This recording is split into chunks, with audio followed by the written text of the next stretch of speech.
ಎಲ್ಲರಿಗೂ ನಮಸ್ಕಾರ. ಇಂದಿನ ರೀಲಿನಲ್ಲಿ ದಕ್ಷನು ಶಿವನನ್ನು ಏಕೆ ದ್ವೇಷಿಸಲು ಆರಂಭಿಸಿದನು ಎಂಬುದನ್ನು ನೋಡಿದ್ದೆವು.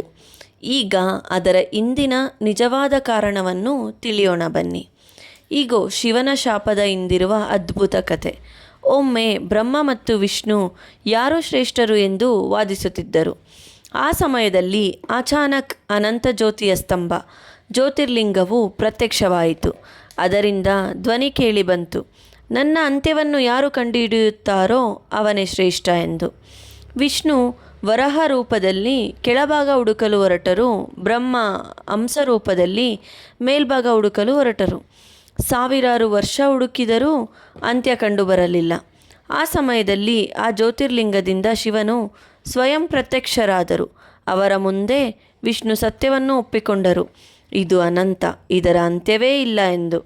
ಆದರೆ ಬ್ರಹ್ಮನು ತನ್ನ ಅಹಂಕಾರದಿಂದ ಸೋಲು ಒಪ್ಪಲಿಲ್ಲ. ಮೇಲಿಂದ ಬಿದ್ದಿದ್ದ ಕೇದಿಗೆ ಹೂವನ್ನು ಸಾಕ್ಷಿಯಾಗಿ ಕರೆದು ನಾನು ಅಂತ್ಯ ಕಂಡೆ ಎಂದು ಶಿವನ ಮುಂದೆ ಸುಳ್ಳು ಹೇಳಿದರು. ಶಿವನು ಸತ್ಯವನ್ನು ಅರಿತು ಕ್ರೋಧಗೊಂಡರು. ಅವರು ಬ್ರಹ್ಮನ ಅಹಂಕಾರ ಮತ್ತು ಅಸತ್ಯಕ್ಕೆ ಶಾಪ ಕೊಟ್ಟು ಹೇಳಿದರು, ನಿನಗೆ ಭೂಲೋಕದಲ್ಲಿ ಪೂಜೆ ಇರದು ಎಂದು. ಆ ದಿನದಿಂದ ಬ್ರಹ್ಮನ ದೇವಾಲಯಗಳು ಅಪರೂಪ. ವಿಷ್ಣುವಿನ ಸತ್ಯನಿಷ್ಠೆಯಿಂದ ಸಂತೋಷಗೊಂಡ ಶಿವನು ಆಶೀರ್ವದಿಸಿ ಹೇಳಿದರು, ನಿನ್ನನ್ನು ಯುಗ ಯುಗಾಂತರಗಳಿಗೂ ಭಕ್ತರು ಪೂಜಿಸುತ್ತಾರೆ ಎಂದು. ನಂತರ ಆ ಅನಂತ ಜ್ಯೋತಿಯ ಸ್ತಂಭವು ವಿಭಜನೆಯಾಗಿ ಭೂಮಿಯ ವಿವಿಧ ಸ್ಥಳಗಳಲ್ಲಿ 64 ಪವಿತ್ರ ಜ್ಯೋತಿರ್ಲಿಂಗಗಳಾಗಿ ಪ್ರತ್ಯಕ್ಷವಾಯಿತು. ಅವುಗಳಲ್ಲಿ 12 ಜ್ಯೋತಿರ್ಲಿಂಗಗಳು ಅತ್ಯಂತ ಮಹತ್ವವುಳ್ಳವು. ಆ 12 ಜ್ಯೋತಿರ್ಲಿಂಗಗಳು ಯಾವುವು? ಅದನ್ನು ಮುಂದಿನ ವಿಡಿಯೋದಲ್ಲಿ ತಿಳಿಯೋಣ.